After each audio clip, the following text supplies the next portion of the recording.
Assalamualaikum warahmatullahi wabarakatuh. Selamat datang di video pembelajaran matematika kelas 7 SMP atau MTS. Apa kabar semuanya? Semoga meskipun dalam kondisi pandemi, kita semua dalam keadaan sehat.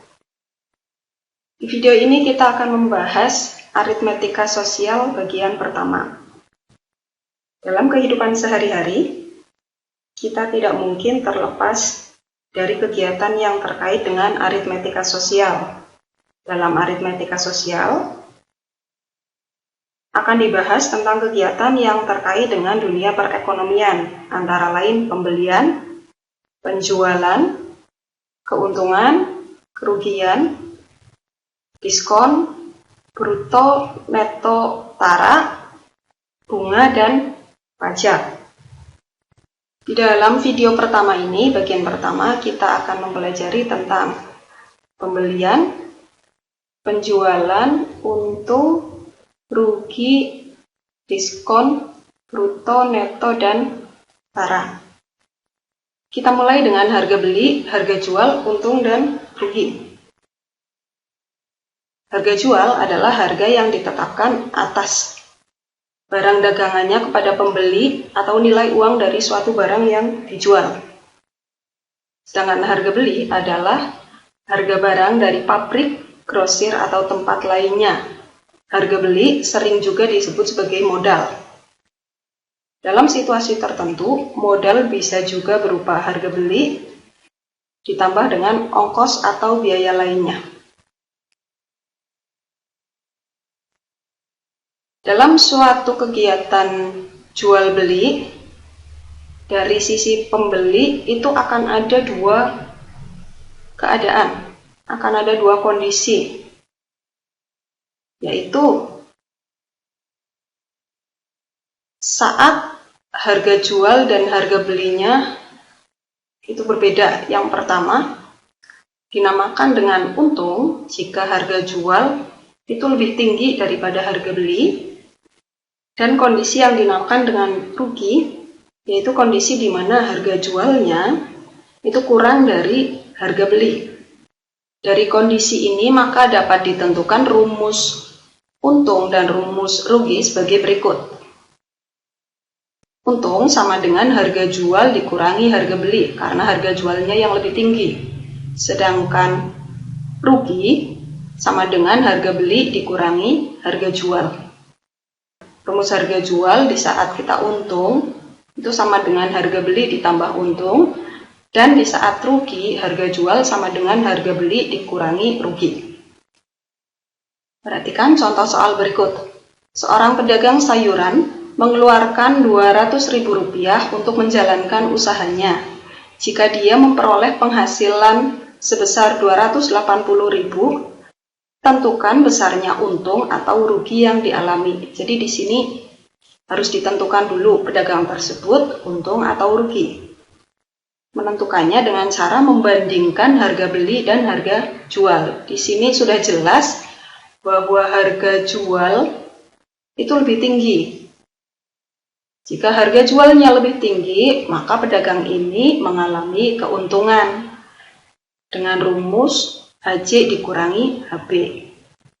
Jadi untung yang diperoleh adalah 280.000 dikurangi 200.000 sama dengan 80.000.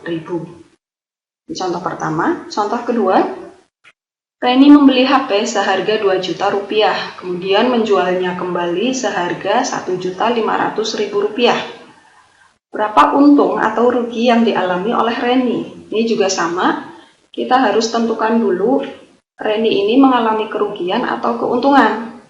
Bandingkan harga belinya 2 juta dan harga jualnya 1.500.000. Di sini jelas harga jual lebih rendah, maka Reni mengalami kerugian. Dengan rumus HB dikurangi HC sama dengan 2 juta dikurangi 1.500.000 sama dengan Rp500.000. Ini tentang untung dan rugi, masih dalam rupiah. Selanjutnya tentang untung dan rugi tapi dalam persentase. Rumusnya untung dan ruginya itu dibandingkan dengan harga beli. Diperhatikan bahwa pembaginya itu selalu harga beli, baik itu untung maupun rugi. Persentase untung itu sama dengan untung dibagi harga beli dikali 100%, sedangkan persentase rugi sama dengan rugi dibagi harga beli dikali 100%. Contohnya, adik membeli laptop dengan harga 4 juta rupiah. Laptop ini ia jual dengan harga 4.200.000 rupiah. Tentukan persentase untungnya. Ini sudah diketahui harga beli dan harga jualnya. Sekarang kita hitung untungnya terlebih dahulu. Kita hitung untung dalam rupiahnya dulu. Untung itu harga jual dikurangi harga beli. Di sini diperoleh sama dengan 200.000. Untung dalam rupiahnya sudah dihitung. Selanjutnya kita hitung untung dalam persen. Yaitu rumusnya untung dalam rupiah dibagi harga beli dikali dengan 100%. Ini ada 0 di atas dan di bawah, tinggal dicoret saja. Ini yang bagian persen, nolnya juga boleh diikutkan ini. Jadi atas 2, di bawah juga coret 2 nol. Ini nolnya yang di bawah, sisa 4. Di atas berarti kita coret 4 lagi. Yang di bawah kita coret 4. Berarti tinggal 20 dibagi 4 sama dengan 5%. Ini contoh yang untung. Selanjutnya contoh untuk kasus yang mengalami kerugian. Oh, ini contoh yang Reni tadi. Tadi sudah dihitung kerugiannya adalah 500.000. Sekarang kita tinggal hitung saja, bandingkan dibagi dengan harga beli. Jadi persentase ruginya 500.000 dibagi 2 juta, yaitu harga beli dikali 100%. Sama seperti tadi, kita tinggal coret saja nolnya. Ini 0 yang 2 dulu, coret dengan 2. Terus tinggal 4.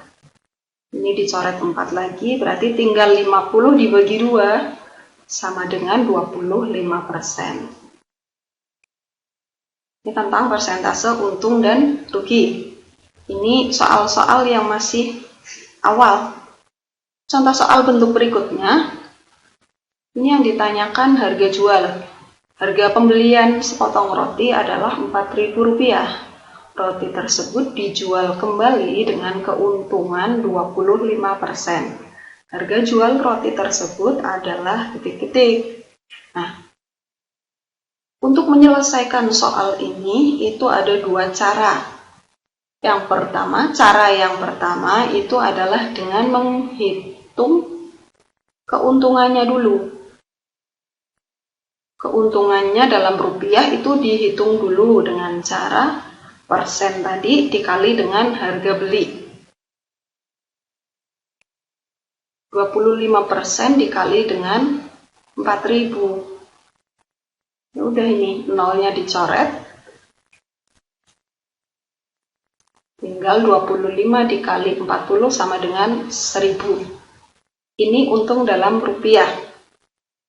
Harga beli diketahui, keuntungan diketahui, maka harga jual itu sama dengan harga beli ditambah untung. Sama dengan 4.000 ditambah 1.000 sama dengan 5.000. Ini dengan cara pertama. Dengan cara kedua, nih, perhatikan rumus berikut. Di sini ada 2 kondisi, yaitu saat untung dan saat rugi. Untuk rumus ini, itu langsung tanpa dengan menghitung berapa besar keuntungan atau kerugiannya terlebih dahulu. Perhatikan kuncinya adalah tanda tambah dan tanda kurang berikut ini. Jika untung, itu sudah pasti ditambah dengan untung, sedangkan jika mengalami kerugian, ini dikurangi dengan persentase rugi. Jadi 100% dikurangi dengan persen ruginya berapa dikalikan dengan harga beli. Perhatikan cara hitungnya berikut. Ini harga jual sama dengan 100% ditambah 25%, itu tadi diketahui, dikali dengan 4.000, yaitu harga beli. Sama dengan 125% dikali 4.000, atau 125 per 100 dikali 4.000. Ini hasilnya, ini nolnya 2 dicoret. Jadi tinggal 125 dikali 40 sama dengan 5.000. Jadi dengan dua cara diperoleh hasil yang sama. Contoh berikutnya, sebuah barang dibeli dengan harga Rp875.000. Ketika dijual kembali, pemilik menderita kerugian 8%. Harga penjualan barang tersebut adalah, untuk soal ini karena masih diketahui harga beli, ini masih bisa digunakan dengan dua cara. Masih sama-sama mudah dengan dua cara tadi. Cara pertama berarti kita hitung dulu kerugian dalam persennya. Itu persentase kerugian 8% dikali dengan 875.000. Sama dengan 8/100 dikali 875 sama dengan 70.000. Ini nolnya dicoret, jadi tinggal 8 dikali 8.750, itu hasilnya 70.000. Selanjutnya harga jual dihitung dengan rumus harga beli dikurangi rugi, sama dengan 875.000 dikurangi 70.000, sama dengan 805.000 rupiah. Ini dengan cara pertama. Dengan cara kedua, berarti pakai kondisi di saat rugi, maka 100-nya itu dikurangi dengan persentase rugi. 100 dikurangi 8, itu sama dengan 92. 92% dikali 875.000, sama dengan 92 per 100 dikali 875.000. Ini dicoret sama, berarti tinggal 92 dikali 8.750. Hasilnya 805.000 rupiah sama. Untuk jenis soal ini kelihatannya angkanya sulit. Tapi ini cara kedua ini nanti akan memudahkan jenis soal berikutnya. Perhatikan. Sini seorang pedagang memiliki barang yang dijual dengan harga Rp126.000. Jika dari harga tersebut pedagang mendapat keuntungan 5%, tentukan harga pembelian barang. Nah, kalau dua contoh sebelumnya itu kan diketahui harga beli, harga jual yang ditanyakan. Ini sebaliknya, kalau sebaliknya ini akan sangat lebih mudah dengan menggunakan cara kedua. Itu sebagai berikut. Ditulis dulu rumusnya, harga jual sama dengan, karena untung berarti 100% ditambah persentase untung dikali harga beli. Di sini harga jualnya sudah diketahui, berarti kita tulis 126.000 sama dengan 105% atau 105/100 dikali harga beli. Maka harga beli itu bisa dihitung dengan sama dengan ini pindah ruas, yang dari bawah ke atas, dari atas ke bawah. Ini 100-nya naik dulu, berarti nambahin 02. Selanjutnya dibagi dengan 105. Jadi 12.600.000 dibagi 105. Maka diperoleh harga beli sama dengan Rp120.000. Berikutnya, Pak Jono menjual seekor sapi yang dibelinya beberapa hari yang lalu. Jika sapi terjual Rp8.100.000 dan Pak Jono rugi 10%, tentukan harga sapi waktu dibeli. Ini masih sama, yaitu harga jual dan persentase rugi yang diketahui, sementara harga belinya ditanyakan. Berarti menggunakan cara kedua. Harga jual sama dengan 100% dikurangi rugi, 10% dikali harga beli. Harga jualnya sudah diketahui, yaitu Rp8.100.000 sama dengan ini 100 dikurangi 10, itu 90/100 dikali harga beli. Dari 90 per 100 terlebih dahulu ini bisa dicoret, nolnya masing-masing 1, berarti ini tinggal 10 yang di bawah. Pindah ruas, yang tadinya nolnya 5 tambah 1 dari 10 menjadi 6, 81 juta. Selanjutnya 9-nya pindah ruas menjadi pembagi, 81 juta dibagi 9, itu sama dengan 9 juta.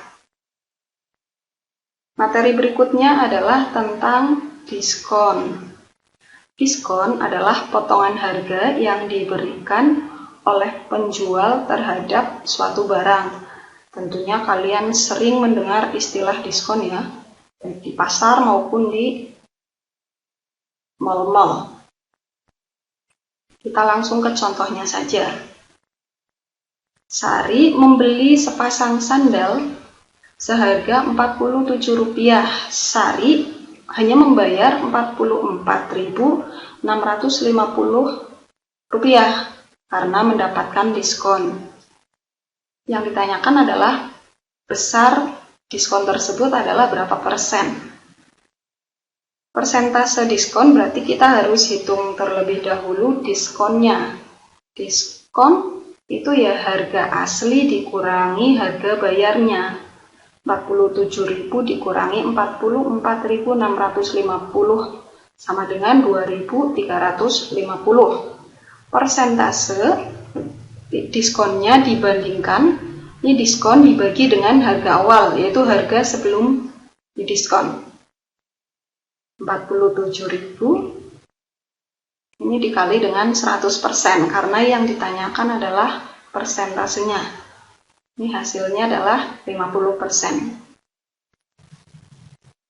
Contoh kedua, sebuah toko pakaian memberikan diskon 25% untuk setiap pakaian. Jika Santi membeli 5 buah baju dengan harga masing-masing Rp90.000, berapa rupiah Santi harus membayar? Di sini ada harga satuan, ada jumlah yang dibeli. Maka harga awalnya itu kita hitung dulu harga keseluruhan yang dibeli. 90.000 dikali dengan 5 sama dengan 450.000. Selanjutnya kita hitung berapa rupiah diskon yang akan diperoleh. Berarti 25% dikali dengan 450.000 sama dengan 25 per 100 dikali 450.000, ini nolnya dicoret, berarti tinggal 25 dikali 4.500, hasilnya adalah 112.500. Yang ditanyakan adalah yang harus dibayar, berarti tentu saja rumusnya adalah harga awal dikurangi dengan besaran diskon.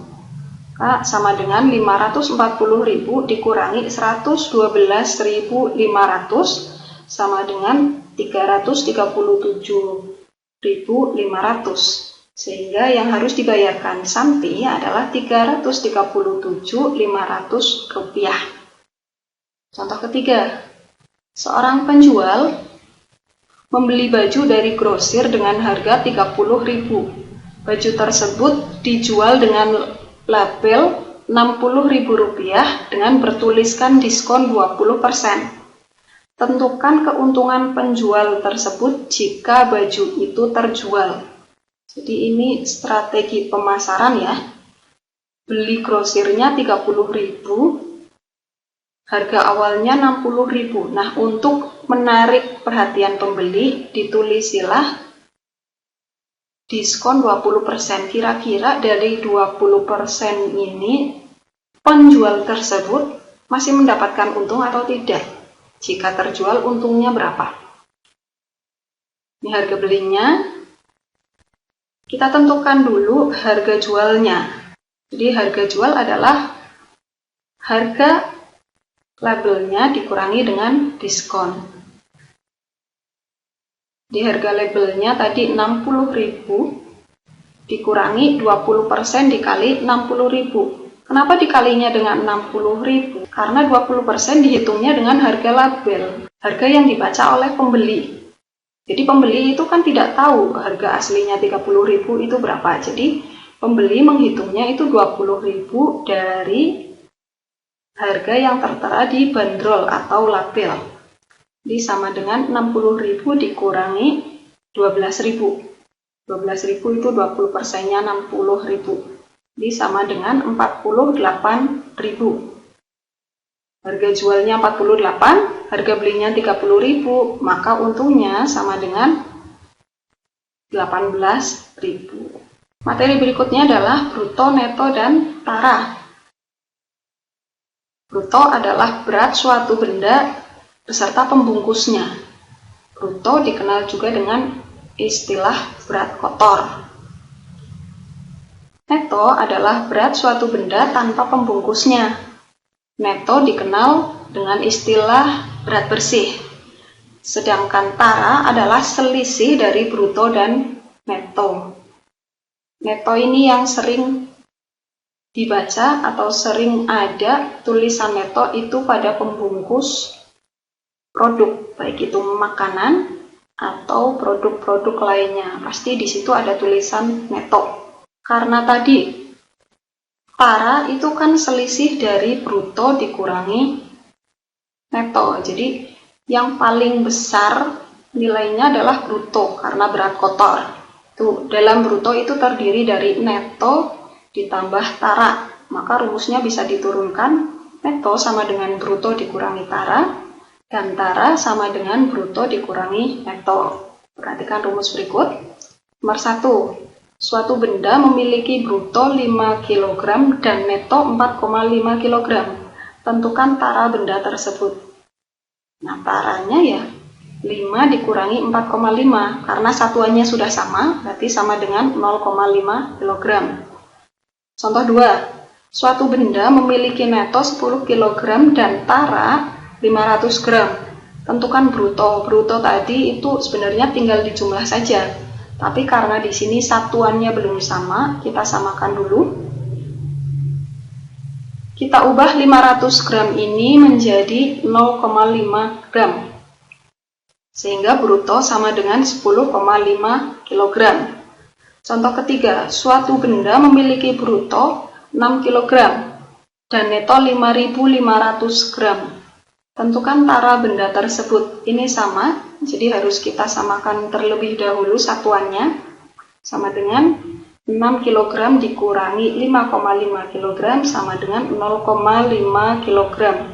Contoh berikutnya, pemilik sebuah toko mendapat kiriman 50 karung gula pasir dari gudang, yang masing-masing tertera dalam karungnya tertulis bruto 115 kg, dan tara 2 kg.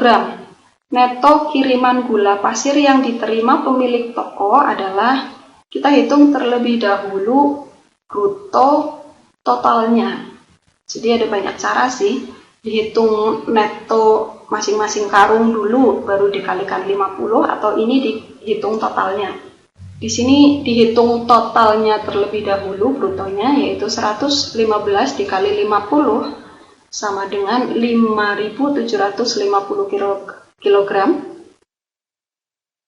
Dan tara totalnya adalah 2 kg dikali 50 sama dengan 100 kg.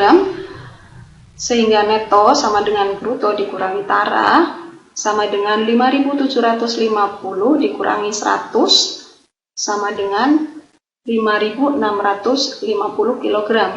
Itu dalam satuan beratnya. Sekarang dalam persentase, ini persentase neto sama dengan neto dibagi bruto dikali 100%. Persentase tara sama dengan tara dibagi bruto dikali 100%. Jadi dibaginya dengan bruto. Contohnya, ibu membeli 1 karung beras di pasar seberat 40 kg dengan tara 2%. Tentukan berat bersih beras yang dibeli oleh ibu. Berat bersih berarti neto ya. Kita tentukan taranya terlebih dahulu dalam kilogram. Ini brutonya 40 kg. Taranya ya persennya dikali dengan 40 kg. Diperoleh 0,8 kg. Yang ditanya berat bersih atau neto itu sama dengan bruto dikurangi tara. Jadi sama dengan 40 dikurangi 0,8 sama dengan 39,2 kg. Jadi setelah berasnya dikeluarkan dari karung dan ditimbang, itu hasilnya hanya 39,2 kg. Nah, setelah kita belajar bahasan materi tadi dengan contoh beserta pembahasannya, selanjutnya kerjakan soal-soal berikut. Diharapkan dengan mengerjakan soal, kita lebih memahami materi yang sudah dipelajari. Sampai jumpa di video berikutnya, yaitu tentang bunga tunggal dan pajak. Semoga materi-materi yang tadi dapat bermanfaat dan kita pahami dengan mudah. Assalamualaikum warahmatullahi wabarakatuh.